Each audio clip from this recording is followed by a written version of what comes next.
എന്നെ നിന്റെ സ്വന്തം ഭർത്താവായിട്ട് ആത്മാർത്ഥമായിട്ട് തന്നെ നീ സ്വീകരിച്ചോടി പെണ്ണെ. തുറന്നയുടനെ അവളുടെ കണ്ണുകളിലേക്ക് ആഴത്തിൽ നോക്കിക്കൊണ്ട് അവൻ ചോദിച്ചു. ആ ചോദ്യത്തിൽ പ്രണയവും ഒപ്പം ചെറിയൊരു ആശങ്കയും കലർന്നിട്ടുണ്ടായിരുന്നു. അവൾ നിറഞ്ഞ മനസ്സോടെ അവനെ നോക്കി ഒന്ന് പുഞ്ചിരിച്ചു. വാശിയും പിണക്കവുമെല്ലാം അലിഞ്ഞുപോയ ആ മൗനത്തിൽ അവനുള്ള എല്ലാ ഉത്തരവും ഉണ്ടായിരുന്നു അതിൽ. അവൻ്റെ നെഞ്ചിലേക്ക് അവൾ കൂടുതൽ ഒതുങ്ങിക്കൂടിയപ്പോൾ ഈ ജന്മത്തിൽ മുഴുവൻ സന്തോഷം തൻ്റെ ഉള്ളിലേക്ക് പൈതിറങ്ങുന്നതായി അവൾക്ക് തോന്നി. തനിക്കൊരു നല്ല തുണ വേണമെന്ന പ്രാർത്ഥന കേട്ട് ദൈവത്തോട് അവൾ മനസ്സുരുകി നന്ദി പറഞ്ഞു. അവളുടെ ശരീരത്തിൽ നിന്ന് വൈദ്യുമാറിയ വസ്ത്രങ്ങൾക്കിടയിലൂടെ അനഗ്നമായ മുതുകിൽ അവൻ്റെ കൈകൾ പതുക്കെ തലോടി പുലർച്ചെ ഉണർന്നു നോക്കിയ അവളുടെ നെറുകയിലേക്ക് അവൻ ആഴത്തിലൊരു ചുംബനം നൽകി. എനിക്ക് നിന്നെ ഒരുപാട് ഇഷ്ടമാണ് മീര, അവൻ പതിഞ്ഞ സ്വരത്തിൽ പ്രണയം തുളുമ്പുന്ന ശബ്ദത്തിൽ പറഞ്ഞു. ആ വാക്കുകൾ കേട്ടതും അവളുടെ മുഖത്ത് നാണവും പുഞ്ചിരിയും ഒരുപോലെ വിരിഞ്ഞു. അവൾ നാണത്തോടെ അവനെ മുറുകെ കെട്ടിപ്പിടിച്ചപ്പോൾ അവൻ്റെ ഉള്ളം ഒന്നുരുകി. ഹൃദയം ഇതുവരെ അറിയാത്ത പുതിയൊരു അനുഭൂതിയിൽ അലിഞ്ഞു ചേർന്നു. കഴിഞ്ഞുപോയ ഇന്നലകളിലെ നോവുകളും വരാനിരിക്കുന്ന നാളെ കൂടെ ആശങ്കകളും ആ നിമിഷം അവരുടെ ചിന്തകളിൽ നിന്നും മാഞ്ഞുപോയി. ജീവിക്കുന്ന ആ ഓരോ നിമിഷവും അവർക്ക് സ്വർഗം പോലെയാണ് തോന്നിയത്. അയഞ്ഞുകിടന്ന അവളുടെ കാർകൂന്തലിൻ്റെ ഒരു ഭാഗം മുഖത്തേക്ക് പടർന്നിട്ടുണ്ടായിരുന്നു.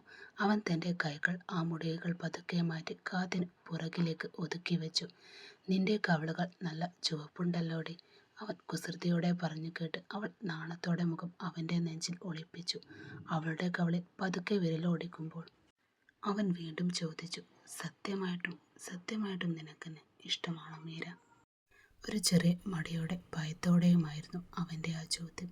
കാരണം ഇതേ മുറിയുടെ വാതിൽ ചാരി നിന്ന് അന്നവൾ പൊട്ടിക്കരഞ്ഞത് അവൻ ഓർത്തിട്ടുണ്ട്. അന്നും അവനാണ് അവളെ ആദ്യമായി സ്പർശിച്ചത്. എന്നും അവൻ തന്നെയാണ് അവളെ പൂർണ്ണമായും സ്വന്തമാക്കിയത്. അവൾ ഇതൊരു വിധി പോലെ സഹിച്ചതാണോ അതോ സ്നേഹം കൊണ്ട് കീഴടങ്ങിയതാണോ എന്നൊരു പേടി അവൻ്റെ ഉള്ളിൽ ബാക്കിയുണ്ടായിരുന്നു. അവൾ പതുക്കെ തലയുയർത്തി അവൻ്റെ കണ്ണുകളിലേക്ക് നേരെ നോക്കിക്കൊണ്ട് പറഞ്ഞു. സത്യമായിട്ടും എനിക്കൊത്തിരി ഇഷ്ടമാണ് രുദ്രേട്ടനെ. അവൾ പറഞ്ഞു തീർന്നതും ആശ്വാസത്തിൽ അവൻ അവളുടെ നെറ്റിൽ ചുണ്ടുകൾ അമർത്തി. താങ്ക്സ് മീര, അവൻ മന്ത്രിച്ചു. അവൻ്റെ കണ്ണുകൾ എന്തുകൊണ്ടോ സന്തോഷം കൊണ്ട് നിറഞ്ഞു നിന്നിരുന്നു.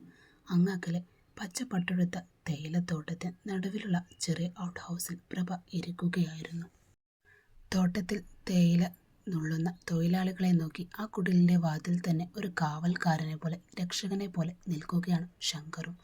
അവൾക്ക് ചുറ്റും എന്തൊക്കെയോ നിഗൂഢതകൾ ഒളിപ്പിച്ചിരുന്നു വെച്ചതുപോലെയായിരുന്നു അയാളുടെ നിൽപ്പും മട്ടും. എനിക്ക് വീട്ടിൽ പോകണം, ശൂന്യതയിലേക്ക് നോക്കി പ്രഭ പെട്ടെന്ന് പറഞ്ഞത് കേട്ട് അയാൾ കസേരയിൽ നിന്നും എഴുന്നേറ്റു. പോകാം. പോക്കറ്റിൽ നിന്നും ജീപ്പിൻ്റെ താക്കോൽ കയ്യിലെടുത്തുകൊണ്ട് അയാൾ പറഞ്ഞു. എനിക്കെൻ്റെ മകൻ്റെ അടുത്തേക്കാണ് പോകേണ്ടത്.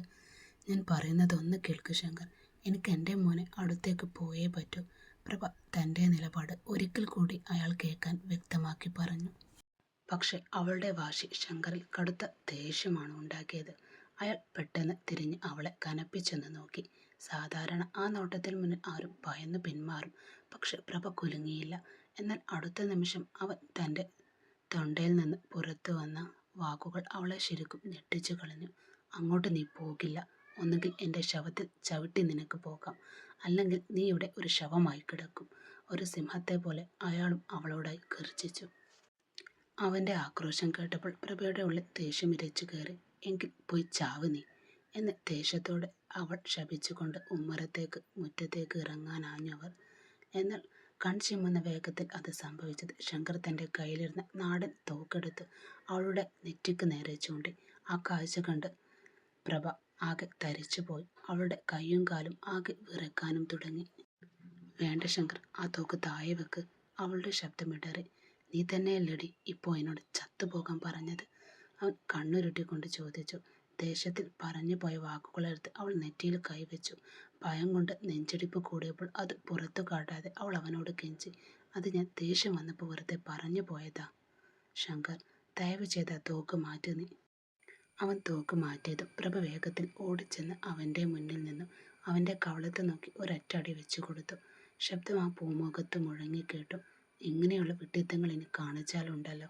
അവൾ ദേഷ്യത്തോടെ വിരൽ ചൂണ്ടി. പക്ഷെ അവളൊട്ടും പ്രതീക്ഷിക്കാത്ത രീതിയിൽ ശങ്കരൻ അവളുടെ കഴുത്തിലൂടെ കൈകൾ ചുറ്റിപ്പിടിച്ച് ചേർത്ത് നിർത്തി. എന്നിട്ട് അവളുടെ കണ്ണുകളിലേക്ക് നോക്കിക്കൊണ്ട് ആദരമായി പറഞ്ഞു, എന്നെ വിട്ടുപോകരുത് നീ. അവൻ്റെ കണ്ണുകളിലെ ആയമേറിയ പ്രണയം കണ്ട് പ്രഭയുടെ ഉള്ളലിഞ്ഞു. അവൾ സങ്കടത്തോടെ ഉമിനീരിറക്കിക്കൊണ്ട് പറഞ്ഞു, ഇല്ല, എൻ്റെ മോനാണ് സത്യം. ഞാൻ നിന്നെ വിട്ട് എങ്ങോട്ടും പോകില്ല. ദാറ്റ്സ് ഗുഡ് എന്ന് പറഞ്ഞുകൊണ്ട് അയാൾ അവളുടെ നെറ്റിയിൽ നെറ്റി ചേർത്ത് ചുംബിച്ചു. ആരെങ്കിലും കാണും, എന്നെ വിട്. അവൾ ഒരു ചിരിയോടെ അയാളെ തള്ളി മാറ്റാൻ ശ്രമിച്ചുകൊണ്ട് പറഞ്ഞു. എന്നാൽ അയാൾ പിടിവിട്ടില്ല. ആര് കണ്ടാൽ എനിക്കെന്താ? അയാളും തിരിച്ചവളോടായി ചോദിച്ചു. അവൻ്റെ തലയിൽ നരച്ച മുടികൾക്കിടയിലൂടെ കൈവരുകൾ ഓടിച്ചുകൊണ്ട് അവൾ മടിയോടെ പറഞ്ഞു, വേണ്ട, എന്നെ വിട്. ആരെങ്കിലും കണ്ടാൽ കളിയാക്കും. ഈ പ്രായത്തിലാണോ ഇങ്ങനെയൊക്കെയെന്ന് നാട്ടുകാരും പറയില്ലേ നമ്മളെപ്പറ്റി? പ്രായമായാൽ പിന്നെ മനുഷ്യർക്ക് ആഗ്രഹങ്ങൾ ഉണ്ടാകില്ലേ? അതും സ്വന്തം പെണ്ണിനോട്. അവൻ്റെ ആ ചോദ്യം കേട്ടപ്പോൾ പ്രഭയുടെ കവിളുകൾ നാണം കൊണ്ട് ചുവന്നു തൊടുത്തു. അവൾ അവൻ്റെ മാറിലേക്ക് മുഖം പൂഴ്ത്തി. എന്നാൽ പ്രഭയുടെ ഉള്ളിൽ അപ്പോഴും വേദനയാണ്. തൻ്റെ മകൻ ശ്യാമിനെ ഓർത്ത്. അവൻ ഇതുവരെ തനിക്കൊരു വിളി പോലും വിളിച്ചിട്ടില്ല. പകരം രുദ്രൻ്റെ ഒരുപാട് മിസ്ഡ് കോൾ ഫോണിലുണ്ട് താനും. ഇനി അവൻ തൻ്റെ ഇരട്ട സഹോദരിയുടെ അടുത്തേക്ക് പോയി കാണുമോ? പ്രഭ ഓരോന്ന് ആലോചിച്ച് അവർക്ക് ശ്യാമിനെക്കുറിച്ച് ഒരുപാട് വേദനയുണ്ട്. എല്ലാത്തിനും കാരണം അവൾ ഒറ്റ ഒരുത്തിയാണ്. അതുപോലെ രുദ്രനെ തൻ്റെ മകൻ്റെ സ്വത്തുക്കളെല്ലാം കൂട്ടിക്കഴിഞ്ഞാൽ ശങ്കറിൻ്റെ കൂടെ ഈ നാട് തന്നെ വിടാനായിരുന്നു അവരുടെ തീരുമാനം. പക്ഷെ അതെല്ലാം ഒറ്റ സ്ഥിതിയിൽ പൊട്ടിപ്പോയി. അമേരിക്കയിലെ ന്യൂയോർക്ക് നഗരത്തിലെ ആകാശം മുട്ടുന്ന കോർപ്പറേറ്റ് സൗധത്തിലെ 50-ാം നില. ആധുനിക ആഡംബരങ്ങൾ നിറഞ്ഞ തൻ്റെ പേഴ്സണൽ ക്യാബിലെ വിസ്താരമേറിയ ഗ്ലാസ് ജാലകത്തിലൂടെ പുറത്തേക്ക് നോക്കി നിൽക്കുകയാണ് ജഗന്നാഥൻ. പുറത്ത് മഞ്ഞുരുകി വീഴുന്ന നഗരത്തിൻ്റെ തിരക്കുകൾ നടക്കുന്നുണ്ടെങ്കിലും അയാളുടെ ഉള്ളിൽ കനലെരിയുന്ന അഗ്നിപർവ്വതമായിരുന്നു. മേശപ്പുറത്തിരുന്ന് ലാപ്ടോപ്പിന് സമീപം വെച്ചിരുന്ന ആ ഫോട്ടോയിലേക്ക് അയാളുടെ കണ്ണുകൾ വീണ്ടും വീണ്ടും നിറഞ്ഞു. പ്രഭ തൻ്റെ ഭാര്യ അല്ല, തന്നെയും തൻ്റെ കുലത്തിൻ്റെ പ്രൗഢിയും ഒരുപോലെ ചതിച്ചിട്ട് ഓടിയവൾ. ആ മുഖത്തിലേക്ക് നോക്കുന്തോറും ജഗന്നാഥൻ്റെ ഉള്ളിൽ വെറുപ്പും കോപവും ഇരച്ചു കയറി.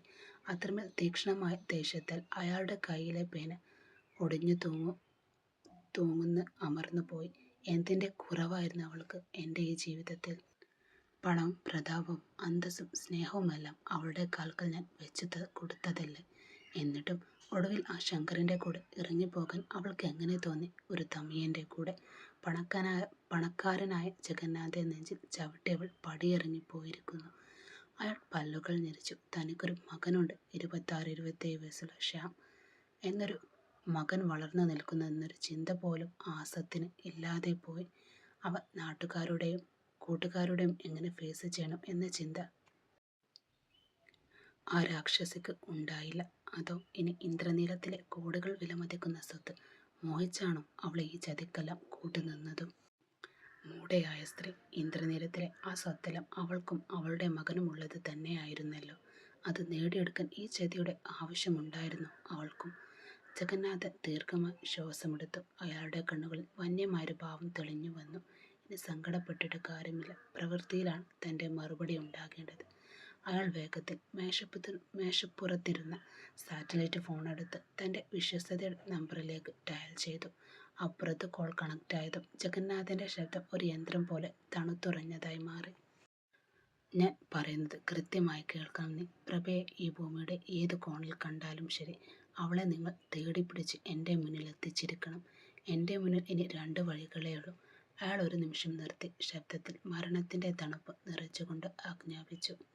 ഒന്നുകിൽ അവളെ ഇന്ദ്രനീലത്തിൻ്റെ പടി കടന്ന് എൻ്റെ ഭാര്യയായി എൻ്റെ മകൻ്റെ അമ്മയായി ഇവിടെ ജീവിക്കണം. മറിച്ച് അവൾ അതിന് തയ്യാറല്ലെങ്കിൽ അവളെ എവിടെ വെച്ചാണോ നിങ്ങൾ കണ്ടെത്തുന്നത് അവിടെ വെച്ച് തന്നെ ആ ശങ്കറിനെയും അവളെയും ഒന്നിച്ച് വെട്ടി നുറുക്കി വരണം.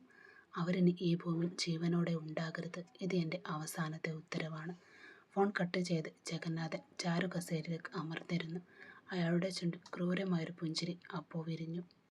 കനത്തു പെയ്യുന്ന ന്യൂയോർക്കിലെ മഞ്ഞുകാലം. ഇന്ദ്രനീലത്തിൽ ഇനി ചോരമഴ പെയ്യുമെന്ന് സൂചനമെന്നോണം അയാളുടെ സിരകളിൽ പ്രതികാരത്തിൻ്റെ ചോര തിളച്ചു മറിഞ്ഞിരുന്നു.